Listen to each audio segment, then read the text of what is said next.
in the Bible. So people say, Brother Hovind, why do you use the King James? Man, it's Old English. Nobody can understand it. It's hard to read. I understand all that. And as a brand new Christian, saved out of the Methodist Church, my mom gave me every kind of new Bible version there was. If a new one came out, hey, son, you're going to love this one. So I've got a huge collection of all the Bible versions. When I was 16, I had the reviled substandard perversion of the Bible. It's here someplace, my original copy. But I was reading that, going to church, going to this little independent, temperamental, fundamental, right-wing, radical, chicken-eating Baptist church. And the preacher was banging on the pulpit saying the Bible's the Word of God. And I was making notes in my revised standard version. And after a couple of months, he said, Brother Hovind, you've been a Christian a few months now. It's time you get a Bible. I said, I got a Bible. He said, no, you need a real Bible. I was offended. Okay, I thought, well, I got a Bible. I've been making notes. I've been reading an hour a day. What do you mean? He said, well, there's real problems with that one. So why King James? It's been 37 years now as a Christian of studying this topic. Why? Look at Psalms chapter 12. The words of the Lord are pure words, as silver tried in a furnace of earth, purified 7 times. Thou shalt keep them, O Lord. Thou shalt preserve them from this generation forever. What does the word them refer back to in that verse? Thou shalt preserve them. Preserve what? His words. He's promising he's going to preserve his words, right? How about NIV? The words of the Lord are flawless, like silver purified in a furnace of clay, purified 7 times. O Lord, you will keep us safe and protect us from such people forever. Is that saying the same thing? I mean, I was born at night, but it wasn't last night. It looks to me like somebody's wrong about this one. Okay? What does this mean? Keep us from such people. What people is it talking about? There are very serious differences between these Bible versions. We've got a book. I don't know if I have it here. It's in our library. The guy sent it to me. It took me 6 months to figure out what the title said. I read it. I said, what? Went on to something else. Every time I look at the book, I said, what is this? The title was, Things That Are Different Are Not the Same. I thought, well, duh, why would you title a book like that? Things that are different are not the same. And then I thought, wow, these Bible versions are definitely different, so you can't say they're the same. There are, as far as I understand it, 151 English translations of the Bible right now available. The law is you cannot get a copyright and therefore protect your work and therefore get more money unless you have 10% different from the original. Are there 151 different ways to say each of the verses in the Bible? At some point, you're going to have to stop saying it the right way and say it the wrong way just to make it different, just to get your copyright, just to get your money. Love of money, root of all evil. Here's a quick story. We could take an hour on this one, but right after the time of Christ, the disciples were writing their books, and they were being persecuted and spreading out, and people were copying these letters and copying the Gospels and spreading them out. Persecution hit the church, and they spread out everywhere. And for the next 1,000 years, it was horrible persecution against the church. And if they caught the heretics, the Christians, they would burn them at the stake and burn their Bibles. Well, people were spreading the Word of God around, making all kinds of copies. It takes about 10 months to write out a copy of the Bible using a pen. Now, you don't even have a good ink pen. You got a feather, and you got to keep dipping it in the ink and keep cutting a new point on it. You don't even have a good ink pen, nor do you have good paper to write on. Lumpy parchment, stuff like that, or leather.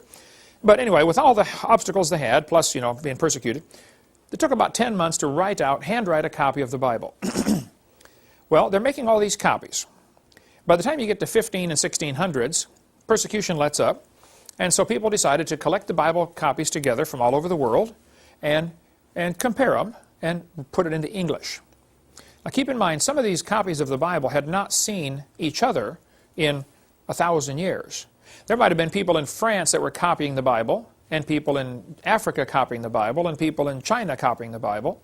And you can only use a book so long and it wears out. I've got, I don't know how many, absolutely worn out Bibles. Okay? I think I have probably 5 or 6 that I've just they're shot. Okay?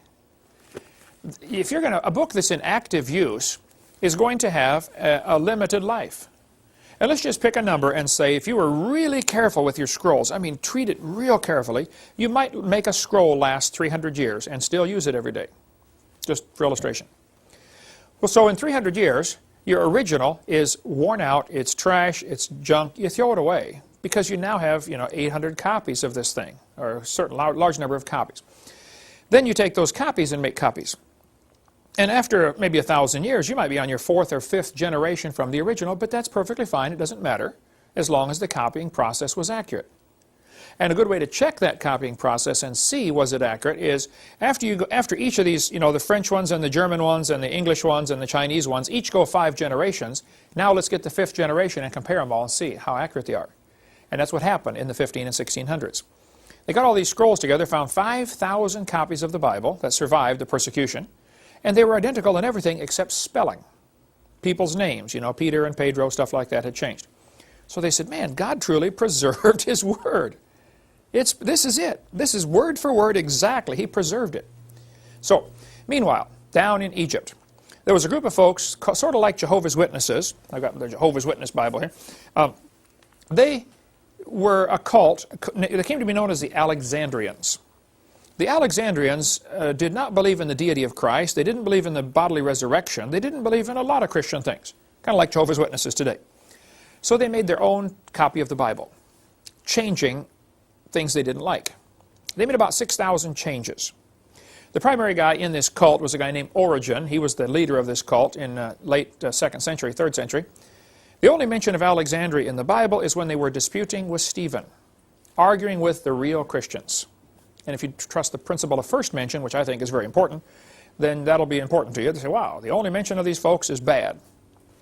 And so anything out of Alexandria, anything out of Egypt, period, in the Bible seems to be bad, But Origen started this, was the primary guy in this cult. They made copies of their Bible also, with their changes in it. And some of them survived. In 350 AD, several copies were made, and 3 of those still survive today. One was found in the Vatican Library, and it's called Vaticanus. One was found in Alexandria, Egypt, and it's called Alexandrus in the Latin. And one was found in Sinai Peninsula in a monastery. There's this old monastery at the foot of this mountain that some pharaohs or some princess said, that's Mount Sinai, and it's not Mount Sinai, by the way. But she said, oh, that's Mount Sinai. Okay, yes, ma'am. And so they still call it Mount Sinai. There's still a monastery there. It's not in Sinai Peninsula. It's in Arabia. Read Galatians 4.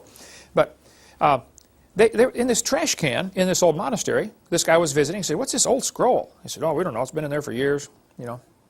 He pulled it out. It was a copy of the Bible, if you can call it that, from 380 or 350 A.D. And so that one's called Sinaiticus. Well, these 3 scrolls do not agree with each other on anything, nor do they agree with the real Bible. Okay, they're all different. The Catholics, or the monks, translated these 3 ancient scrolls into Latin centuries ago, and it became known as the Latin Vulgate. Vulgate for vulgar means the common language. Okay. Then the Catholic, by the way, the Latin Vulgate was a really good translation of a bad book. Then the Catholics came along in 1582 and translated the Latin Vulgate into English with the Douay Confraternity or the Douay-Rheims version of the Bible. And that was a really good translation of a bad book. Then 2 guys named Westcott and Hort came along. I've got their book here someplace on the table. Westcott and Hort came along, and they were going to make a new, here we go, the Westcott-Hort Only Controversy. A little bitty booklet about, if you want to study this, just $2 from our ministry. Westcott and Hort were 2 Greek scholars. I don't know if they were even Christian or not. They probably claimed that they were, like a lot of people do. Okay, but they took these 3 old ancient manuscripts. They didn't agree with each other, but their thinking was, these are older, therefore they are better. Well, I'll go along with the older part. I'll agree with that. But ancient manuscripts, they didn't agree with each other, but their thinking was, these are older, therefore they are better. Well, I'll go along with the older part. I'll agree with that, but that doesn't mean they're better. But they synthesized them into one new Greek manuscript and sold it to the world in 1875 and said, we have the oldest and best manuscripts available now for you to translate. And they got the oldest ones all right. The oldest ones that survived is all. Doesn't mean better. Then people started taking their Westcott and Hort version and translating it into English. First one done, 1881, as the Revised Standard. Then the American Standard, the Revised Standard, the revised version first. Then the Jehovah's Witness Bible, the New World Translation, done in 1950. This was a good translation, fairly good translation of a bad book. Then the New American Standard, the NIV, the Good News, the Amplified, the Living Bible. All of those, and I have a lot of them. There's the New American Standard. I think the guys who are doing this are sincere, dedicated, highly intelligent, godly Christians who are translating the wrong book and don't even know it. There are basically only two Bibles in the world, in the English. The ones translated from what's called the majority text, the King James, of which there are now 64,000 manuscripts. At the time King James guys did it, they only had 5,000. And then there's the whole other family of Bibles, all translated from the Westcott and Hort. So you have two choices. The question is not, is it a good translation? The question is, what are they translating? Okay? The excellent book by Westcott and Hort, if you want to read about that. Here's, for instance, NIV, Acts chapter 8. Let's see, Adam, read verse 37 to me. Acts 8:37. I can't do it. You can't do it. It's not there. There is no Acts 8:37. They removed it, and they removed the number, okay? Now, in the New American Standard, they at least put a footnote. In Acts 8:37, it says, see footnote. But the verse is gone. Down at the bottom, it says, late manuscripts insert verse 37. No. Guys, you got it all wrong. Those supposed early manuscripts you're going on are the ones that took it out. It wasn't that the later guys inserted it, it's that the earlier guys took one out, that's all. There are over 200 verses totally missing from the NIV. There's a good book, Understandable History of the Bible, Sam Gipp. Great big book, excellent book, really good, on understanding the history of how we got our Bible. Or Gail Riplinger's book, In Awe of Thy Word. It's like 1,200 pages, and it's only like $15 or $18 or something. Really a good one. There are many books that we offer on the King James controversy. If you want one that's toned down and kind of, you know, sweet, gentle, and mild, this would be it, by Sam Gipp. The Answer Book. Excellent book on why King James. The language of the King James. Why do they use these old words, thee and thou and stuff like that? Oh, there's a good reason for that. But the whole thinking that older is better is simply wrong. And how is Satan going to use these new versions toward bringing in his New World Order? Well, this one, the New Age Bible Versions, is excellent by Gail Riplinger, Ph.D. in English. So older does not mean better. I have worn out many Bibles over my 37 years of being a Christian. Older doesn't mean better. So there are more manuscripts of the Bible than any other old book. Homer's Iliad, for instance, only has about 650 manuscripts. In 1946, they found 24,000 more manuscripts. Then the Dead Sea Scrolls were discovered, and now they have 64,000 manuscripts that support the King James, and 3 complete manuscripts and 46 fragments that support the Alexandrian. Then the Isaiah scroll found in the Dead Sea Scrolls was actually 1,000 years older than the other manuscripts. So there's plenty of good books available on that.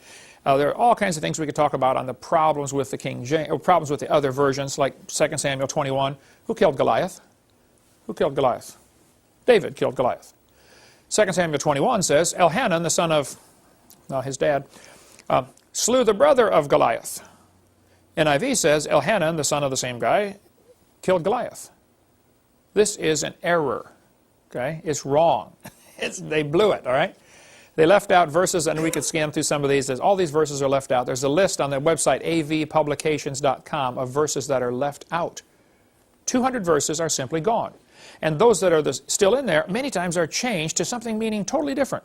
For instance, Hosea chapter 11, Judah yet ruleth with God. NIV, Judah is unruly against God. Would you say that is saying the same thing? Judah is also unruly against God? It's not saying the same thing. Thy dwelling shall be the fatness of the earth, Genesis 27. That's one of the blessings. Your dwelling shall be away from earth's richness. Away from the fertility of the earth shall be your dwelling. They're saying the opposite, folks. It's not the same. Proverbs 18. A man that hath friends must show himself friendly. What's that mean? If you want to have a lot of friends, then be friendly. NIV. A man of many companions may come to ruin. Are these saying the same thing? Am I missing something here? If you got a lot of friends, you'll be ruined? That's what it says.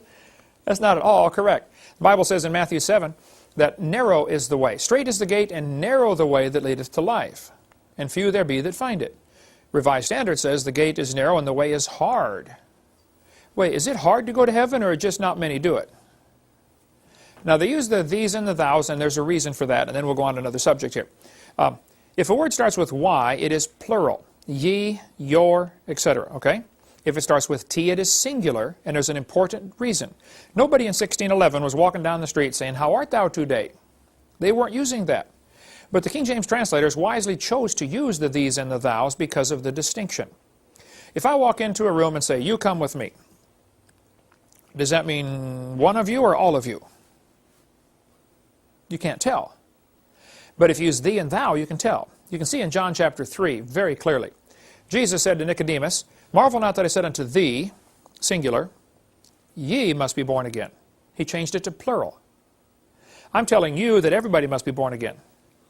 That's a really important distinction. Otherwise, he'd be saying, "Nicodemus, I'm telling you that you got to be born again." Well, how does that apply to Kent Hovind? It wouldn't apply. The fact is, it's very precise in the King James. So we can talk all day about that. We'll cover more in our college class. I think the whole concept you need to get in your head is God promised He would preserve His Word, so where is it? I would like to hold a copy of it. And after 30-some years, I was slowly dragged, kicking and screaming into the King James camp. God preserved His Word in English, and we've got it. A couple of verses really attract my attention because of my speaking on creation all the time. Ephesians chapter 3 and verse 9. King James says, "To make all men see what is the mystery, the fellowship of the mystery, which from the beginning of the world hath been hid in God, who created all things by Jesus Christ." There are two important phrases here. It says, "from the beginning of the world." That's a definite time. He created things by Jesus Christ. Colossians 1 says the same thing. Jesus created all things. Jesus is God in the flesh. Well, a lot of these new Bible versions come from the Alexandrian, and they did not believe Jesus was God in the flesh. And bookstores, of course, want to sell lots of Bibles, love of money, root of all evil, and they don't want to offend anybody. So, hey, let's sell a Bible version that doesn't offend people. So look what they did with Ephesians 3:9. "Which for ages past was kept hidden in God, who created all things." Well, they left off Jesus. You don't want to offend people, you know. And they made it ages past instead of from the beginning. Nearly all the new Bible versions have changed it to say ages, ages, ages. And they leave off Jesus in every case, except for the New King James. They left Jesus in there, but they still call it ages past. That's the only one I could find that left Jesus in there, but they all changed it to ages. They don't want to get this definite 6-day, young earth creationist, because they might offend people and, again, lose money. We could spend hours on the different problems with these verses. The last one that bothers me is it the first day in Genesis 1:5, or is it one day? Every version that I found says one day. King James says the first day. Why would they change it to one day? Well, again, they're trying to allow for the long periods of time. And I don't understand how somebody can read Genesis 1:5 and still believe there's a gap between verse 1 and 2 of any amount of time, more than an hour. The first day. It couldn't be more clear.